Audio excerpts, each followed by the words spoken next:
அன்புள்ள தோழர்களே, உங்களுக்கு வீடியோ பார்த்து பிடிச்சிருந்துன்னா உங்க ஃப்ரெண்ட்ஸ் எல்லாத்துக்கும் ஷேர் பண்ணுங்க. ஏன்னா நம்மளோட சேனல் வியூஸ் போகாத அளவுக்கு தடுக்கப்பட்டிருக்கு. அதனாலதான் பொருளாதார ரீதியாக பெரும் தடையோட இருக்கிறோம். இப்போ நீங்க கொடுத்துக்கிட்டு இருக்கிற இந்த தொகை எங்களுக்கு சேனல் நடத்த ரொம்பவே சப்போர்ட்டிவா இருக்கு. நீங்க ஒரு மாதத்துக்கு 100 ரூபாய் தொடர்ந்து மாதம் மாதம் அனுப்புங்க. உங்க சப்போர்ட்னால தான் நம்ம எனவே பேசுவோம் தொடர்ந்து நடக்கும். உதவி கொண்டிருக்கும் தோழர்களுக்கும் உதவ போகும் தோழர்களுக்கும் மிகப்பெரிய நன்றி. நைட்டு தூங்க போற அம்மா காலையில இட்லி ஊத்திக்கலாம் அப்படின்னு போய் படுப்பாங்க. ஆனா காலையில எந்திரிச்சு அந்த மாவு எடுத்து பார்த்தா அதுல தண்ணி கொஞ்சம் அதிகமா விட்டுருக்கும். சோ இட்லி சுட முடியாம தோசை சுடுவாங்க. இந்த கன்ஃபியூஷன் கிட்டத்தட்ட எல்லா இடத்துலயும் எல்லாருக்கும் வரும். இது ஒரு இயல்பான சிக்கல் தாங்க. பட் அதை மேனேஜ் பண்ணிக்கலாம். அதுக்குன்னு காலையில 10 மணிக்கு தனியா நின்னாலும் நின்றுவோம் அப்படின்னு சொல்லிட்டு ஒருவேளை கம்யூனிஸ்டுகளை நிலவர சூழல் நிர்பந்திக்குமேனால் கம்யூனிஸ்டுகள் உள்ளாட்சியில் தனித்த கூட கலங்காண்போம். சாயங்காலம் மந்திரி சபையில கூட நின்னாலும் நிப்போம் அப்படின்னு சொல்றது நாங்களா அந்த சூழல் வரும். அந்த சூழல் வருகிற போது இந்த மண்ணிலே இருந்து கூட தோழர்கள், கம்யூனிஸ்ட் தோழர்கள் அமைச்சர்களாக வருவாங்க. அந்த காலம் நெருங்குகிறது. உங்கள் எதிர்பார்ப்புக்கு வாழ்த்துக்கள். எந்த வகையான கன்ஃபியூசன் அப்படிங்கறதாங்க தெரியல. முதல்ல நீங்க எல்லாம் கம்யூனிஸ்டுகளா இல்ல கன்ஃபியூசிஸ்டுகளா? Confusist party of India, confusist party of Marxist, ஒரே கன்ஃபியூஷன். ஏன்னா காலையில தான் மூவி சொல்றாரு. மூவி ஷார்ட்டா மூ வீரபாண்டியன் என்பதை சுருக்கி மூவி என்று ஆக்கி விட்டார்கள். சண்முகத்தை பேசாமல் ஆக்கி விட்டார்கள். இப்படி மூவியும் பேசாம போனதுக்கு காரணம் லாட்டரி அடிச்சிருக்குன்னு நான் நம்புறேன். ஏன்னா லாட்டரி அடிச்சவங்க தான் இது வரைக்கும் இப்படி மாத்தி மாத்தி பேசியிருக்காங்க. ஓ, லாட்டரினதும் ஆக்டிங் சிஎம் கூட நீங்க கனெக்ட் பண்ணிக்கிட்டீங்களா? அடிக்கும், அடிச்சாலும் அடிக்கலாம். நான் சொல்றது ஒருத்த உண்மையாலுமே லாட்டரி சீட் வாங்கி 1 லட்சம் ரூபாய் பரிசு அடிச்சுச்சுன்னு வச்சுக்கோங்களேன். பக்கத்து வீட்டுக்காரன் எதிர்த்து வீட்டுக்காரன் எல்லாம் கேட்பான் அப்படின்னு தெரிஞ்ச உடனேயும் அட ஒரு நம்பர்ல 1 லட்சம் போச்சு அப்படின்னு சொல்றதுக்கு பதிலா 1 லட்சம் அடிச்சிச்சுன்னு சொல்லிட்டு இருக்கிறேன். அதே மாதிரிதான் இப்ப கன்ஃபியூசிஸ்டுகளும் நானே கன்ஃபியூஸ் ஆயிட்டேங்க. சோ அதே மாதிரிதான் கன்ஃபியூசிஸ்டுகளும் இப்போ பேச ஆரம்பிச்சிருக்காங்க. என்ன காரணம்? சேருவார் கூட சேர்ந்தா சேராகும்னு ஏதோ சொல்லுவாங்கல்ல, அதுதான் காரணம். பழமொழி வேற மாதிரி வரும். நானும் கன்ஃபியூஸ் ஆயிட்டேன். அது என்னங்க? ஐயோ, நான் கன்ஃபியூஸ் ஆயிட்டேனா இல்ல கம்யூனிஸ்ட் ஆயிட்டேனா ஒன்னும் புரியலையே. பூவோட சேர்ந்து நாரும் நாத்தடிக்கும் அப்படிங்கிற மாதிரி பன்னிக்குட்டி கூட சேர்ந்த கண்ணுக்குட்டியும். இப்ப பழமொழி கொஞ்சம் புதுசா அப்டேட் பண்ணோம்னா தாவேக்கா கூட சேர்ந்த யாரா இருந்தாலும், ஏன்னா யாரு பேசினாலும் தவறாவே புரிஞ்சுக்கிறாங்க. அதுதான் பிரச்சனை. காலையில உண்மையை பேசிடுறாங்க, சாயங்காலம் லாட்டரி அடிச்சிரும் போல இருக்கு. உடனே எல்லாம் சாயங்காலம் வந்து ஐயோ நானுங்கள, நீங்க எல்லாத்தையுமே தப்பா புரிஞ்சுக்கிறீங்க. நான் சொல்ல வந்த கருத்து சொல்ல வந்தேன். ஆனா கருத்து சொல்ல வந்த நானு சொல்ல வந்த கருத்தை மாத்தி போட்டுக்கிட்டீங்க. நீங்க தவறா புரிஞ்சுக்கிட்டீங்க. காலையில நாங்க தனிச்சு நிப்போன்னு நான் சொன்னேனா அப்படின்னு மூ வீரபாண்டியன் சாயங்காலம் கேக்குறாருன்னு வச்சுக்கோங்களேன், நம்ம ப்ரூவ் பண்ண முடியாது. ஏன்னா நம்ம கிட்ட இருக்கிற எவிடன்ஸ் கதிருது. எவிடன்ஸ் செல்லுபடி ஆகாது.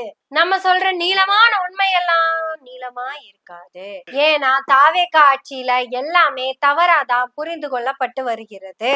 உதாரணத்துக்கு காலங்காலமா கம்யூனிஸ்டா இருந்தவங்க எல்லாம் இப்போ கன்ஃபியூசிஸ்ட் ஆயிருக்காங்க. பேசா கிட்ட போய் பேசுங்க அப்படின்னு சொல்றாங்க. மூவி இத பத்தி இன்னும் என்கிட்ட பேசாததுனால, அதாவது மூவி பேசா கிட்ட இத பத்தி பேசாததுனால பேச முடியாம நிக்கிறேன் அப்படின்னு பேசா சொல்லியிருக்காரு. பேசா என்ன சொல்றாரு? சாயங்காலம் இத பத்தி மூவி கிட்ட பேச போறேன். மூவியும் பேசாவும் பேசினதுக்கு அப்புறம் சாயங்காலம் அத பத்தி நம்ம கிட்ட பேசுவாங்க அப்படின்னு நமக்குத்தான் மண்டை விக்குது. சரிங்க, நான் பயங்கர கன்ஃபியூசிஸ்ட் ஆயிட்டேங்க. தாவேக்காக்கு விசிகா போறதுக்கு முன்னாடி வரையும் நான் விசிகாலேயே இருக்கலாம்னு முடிவு பண்ணேன். விசிகாவும் தாவேக்கா கிட்ட போனதுக்கு அப்புறம் பயங்கர கன்ஃபியூசிஸ்ட் ஆயிடுச்சுங்க. ஆனா இப்ப பாருங்க, கம்யூனிஸ்டுகளே பயங்கர கன்ஃபியூசிஸ்ட் ஆயிட்டாங்க. அதாவது பயங்கர கம்யூனிஸ்டா இருந்தவங்க எல்லாம் கன்ஃபியூசிஸ்ட் பயங்கரமாயிட்டாங்க.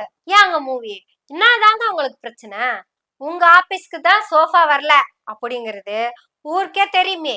சோஃபாக்கு பதில் என்ன வந்துச்சுன்னு சொன்னீங்கன்னா கம்யூனிஸ்டுகளா இருக்கணும்னு நினைச்ச நாங்கெல்லாம் கன்ஃபியூசிஸ்ட் இல்லாம போயிருவோம்ல. மூவி அவர்களே, காலையில பேசுனது கரெக்டா பேசியிருக்கிறீங்க. சாயங்காலம் பேசுறத பத்தி ஏன் பேசா கிட்ட பேசாம போனீங்க?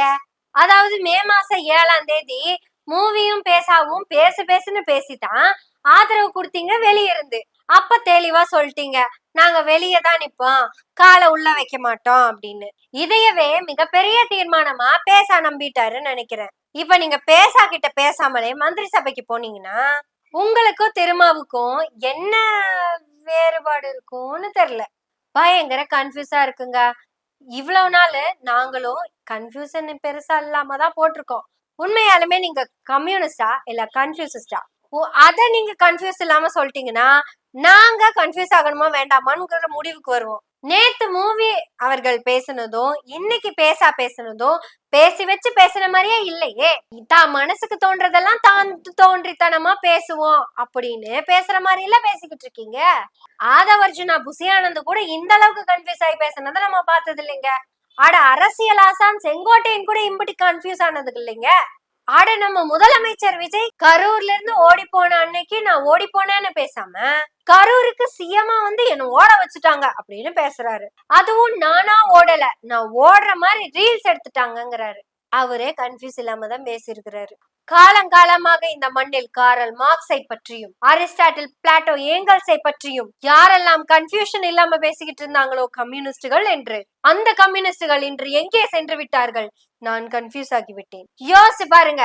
இந்த வீடியோல நான் எத்தனை கம்யூனிஸ்ட் எத்தனை கன்ஃபியூசிஸ்ட்னு பேசியிருக்கேன் நீங்க சொல்லிட்டீங்கன்னா நீங்க எங்களுக்கு 100 ரூபாய் அனுப்பலாம் அப்படின்னு சொல்லல மாட்டேன்.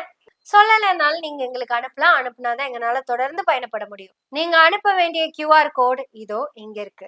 பாத்தீங்களா? வீடியோக்கு ஃபர்ஸ்டே இத பத்தி பேசிட்டாலும் இதுக்கிடையில வந்த கன்ஃபியூஷனால இதை பத்தி இப்ப மறுபடியும் பேச வேண்டியதா போச்சு. எதனால? லாட்டரி அடிச்சா இப்படி எல்லாம் கன்ஃபியூஸ் ஆகும் அப்படின்னு சொல்றதுக்காக. லாட்டரி பார்த்துட்டு வந்தா நம்ம ஆளுங்களோட பேச்சே பேட்டரி போன மாதிரி ஆயிடுதுங்க. எதுக்கு அதை பேசுறோம், எதுக்கு இப்ப இத பேசுறோம், ஒண்ணுமே புரிய மாட்டேங்குதுங்க. திமுகல இருந்து பிரிஞ்சு போனா திமுகவும் கூட்டணி வச்சிருமா அப்படிங்கிற பயத்தினாலதான் சிபிஎம்ல இருந்து பிரிஞ்சு போன சிபிஎம்மும் சிபிஐயும் ஒண்ணு சேர்ந்து அவங்க ஒண்ணு சேர விடாம கூட்டணி அமைச்சாங்க. ஏன்னா சிபிஎம்முக்கும் சிபிஐக்கும் கொள்கை வெங்காயம்னு ஒண்ணும் கிடையாது அப்படிங்கறது அவங்களுக்கும் தெரியும், நமக்கும் தெரியும். இந்த சென்ஸ் கொள்கை வேறுபாடு அப்படின்னு சொல்றதுக்கு கொள்கை வெங்காயம்னு சொல்லிட்டேன். எனக்கும் ஒரே கன்ஃபியூஷனுங்க. இப்பெல்லாம் கம்யூனிஸ்டுகளை பத்தி பேசினாலே கன்ஃபியூசிஸ்டா மாற வச்சுட்டாங்க நம்மள. என்ன காரணம்? அடிச்சதுல ஒரே அடியா லாட்டரி. எவ்வளவு பெருமை இருக்க. சரி, இப்ப இதுக்கு அதை பத்தி எல்லாம் பேசிட்டு 98 வயசு வரையும் நல்லாதான் வாழ்ந்தாரு, பொசுக்குன்னு போயிட்டாரு. 50 வருஷத்துல ஒரு ஆக்சிடென்ட் கூட அவர் பண்ணதில்ல, இன்னைக்குதான் பண்ணிருக்காரு. ஆட 30 வருஷமா சமைச்சுக்கிட்டு இருக்க ஒரு நாள் குக்கர் வெடிச்சது இல்ல, இன்னைக்குதான் வெடிச்சிருச்சு. நடந்துருச்சுல, நடந்ததை பத்தி நீ எதுக்கு பேசணும்? எதையோ சொல்லணும்னு தான் நினைக்கிறேன், ஆனா கன்ஃபியூஷன் இல்லாம என்னால சொல்ல முடியல. இன்னைக்கு தத்துவ வெங்காயமா இல்ல தக்காளி வெங்காயம் கத்திரிக்காவா? எல்லாமே மாற்றம்ங்க, எல்லாத்துலயுமே மாற்றம்ங்க. ஆட பாருங்க, சிபிஐயும் சிபிஎம்மும் நல்லா இல்ல. ஆட மூவியும் பேசாவுமே பேச முடியாம போச்சுன்னா பாருங்களேன். ஆட 2 பேருமே ஈயுமா தானே சுத்திட்டு இருந்தாங்க எலெக்ஷன் முடிஞ்சு. ஆட முந்தா நேத்து வரைக்கும் ஒரு தாய் வயித்துல பிறந்த புருஷன் பொண்டாட்டி மாதிரி தானே இருந்தாங்க. அம்புட்டு ஒற்றுமையா இருந்தாங்க. ஒரே நாள் தான் 2 பேரும் தனித்தனியா பேட்டி கொடுத்தாங்க.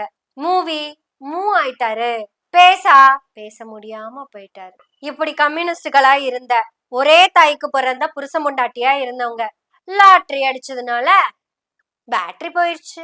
இந்த வீடியோவை எப்படி முடிக்கிறதுன்னு தெரியாம கன்ஃபியூஷன்ல இருக்கறனால இப்படியே முடிச்சிடலாம். இந்த வீடியோக்கு நீங்க கமெண்ட் கொடுக்கறத விட அதிகமா ஷேர் நிறைய பேத்துக்கு பண்ணுங்க. அதை நான் கன்ஃபியூஸ் இல்லாம உங்ககிட்ட கேட்டுட்டேன். ஏன்னா நானும் கம்யூனிஸ்டா இருந்திருக்க வேண்டியவதான். இனிமே கன்ஃபியூஷன் இல்லாம பெருமை மிகு திமுக காரியாவே இருந்துடலான்னு முடிவு பண்ணிட்டேன். முடிவெடுத்து ஒரு 60 நாள் பக்கம் ஆயிடுச்சு. வீடியோவை எப்படி பேசி முடிக்கணும்னு தெரியாம பேசுவோம்.